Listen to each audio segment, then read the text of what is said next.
Hello everyone, this is Arko from Enhance English এবং আজকের topic হবে speaking. Okay, so let's start.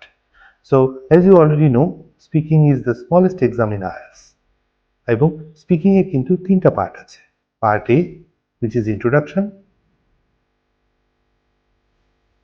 part B which is the cue card session,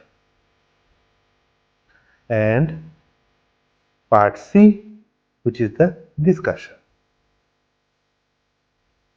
Okay. এই তিনটা exam হতে কিন্তু আপনার anywhere between 11 to 14 minutes লাগবে এবং এর প্রতিটা anywhere between 3 to 5 minutes হয়। Well, specifically part A R part C 3 to 5 minutes হয় আর part 2 টা হয় 2 to 3 minutes. Okay, sorry, 3 to 4 minutes. Okay, so প্রথমে আমরা যে জিনিসটা ডিসকাস করব সেটা হচ্ছে আপনার এখানে কি স্কিল অ্যাসেস করা হয়। আপনার স্পিকিং এর জন্য যে স্কিলটা অ্যাসেস করা হয়, প্রথমে ইন্ট্রোডাকশনে তারা দেখতে চায় যে আপনি রেগুলার যে আপনার এক্সপিরিয়েন্স বা এক্সপ্লেনেশনস কি কাজ করছেন, কোথায় করছেন, এসব জিনিস নিয়ে আপনি সাবলীলভাবে কথা বলতে পারছেন কিনা।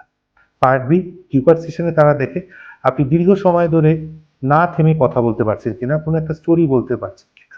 অ্যান্ড ফাইনালি পার্ট থ্রিতে তারা বিভিন্ন টপিকের উপর আপনার ওপিনিয়ন চাবে, তারা দেখবে আপনি সেই ওপিনিয়ন নিয়ে আর্গুমেন্ট করতে পারছেন কিনা এবং আপনার পয়েন্ট অফ ভিউটা প্রমাণ করতে পারছেন। ওকে, এবার আসি মার্কিং ক্রাইটেরিয়া নিয়ে। মার্কিং ক্রাইটেরিয়াতে প্রথমেই আছে হচ্ছে প্রোনাউন্সিয়েশন। এখন do not confuse pronunciation with accent.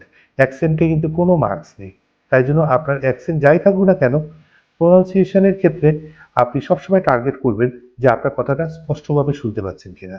এখানে do not rely on your accent, just speak loudly and clearly and try to take a pause between the sentences that you say, specifically যখন আপনার কি আসবে, punctuation মার্কগুলো আসবে। So ওয়ার্ডের মাঝখানে যদি একটু গ্যাপ থাকে, এক্সামিনারকে কিন্তু আপনার কথাটা শুনতে খুব ইজি হয়ে যাবে তার পক্ষে, মানে বুঝতে সহজ হবে। দ্বিতীয়টা হচ্ছে ফ্লুয়েন্সি। ফ্লুয়েন্সিতে আপনাকে টানা কথা বলে যেতে হয়।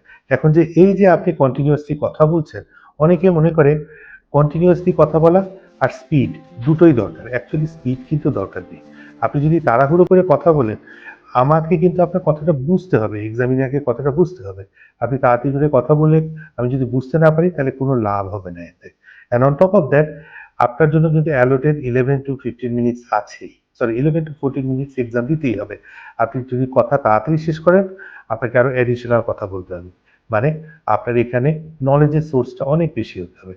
তার মানে এই না যে একদম আপনি কচ্ছপের স্পিডে কথা বলবেন, নর্মাল যে টোন সেই স্পিডেই কথা বলবেন এবং just continue talking, keep the conversation flowing. Thirdly হচ্ছে আপনার lexical resource. And yes, you have heard this before in our writing part. রাইটিংয়েও কিন্তু লেক্সিক্যাল রিসোর্স অর ভোকাবুলারি আছে।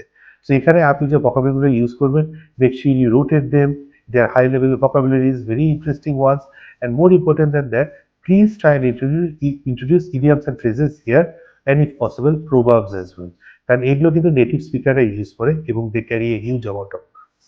And finally your grammar, this also you have covered in your writings. So এখানে গ্রামারে তারা কি দেখবে, the usual stuff, tense, subject verb agreement, okay, prepositions, and when it comes to range, make sure you rotate your sentence structures. So simple, complex compound, active voice, passive voice, and so on.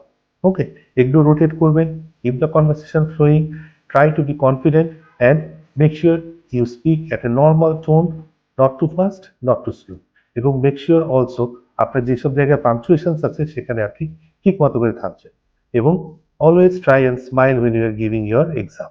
Okay, কারণ at the end of the day it is just a conversation between two people who have just met. So try and enjoy the conversation, try and enjoy the exam. তারা যদি দেখে যে আপনি যথেষ্ট confidence সহকারে কথা বলছেন, এখানে কিন্তু মার্কস উঠানো খুব একটা কঠিন না। Well, that's all for today, and in the next video we'll talk about introduction. Take care and have a nice day.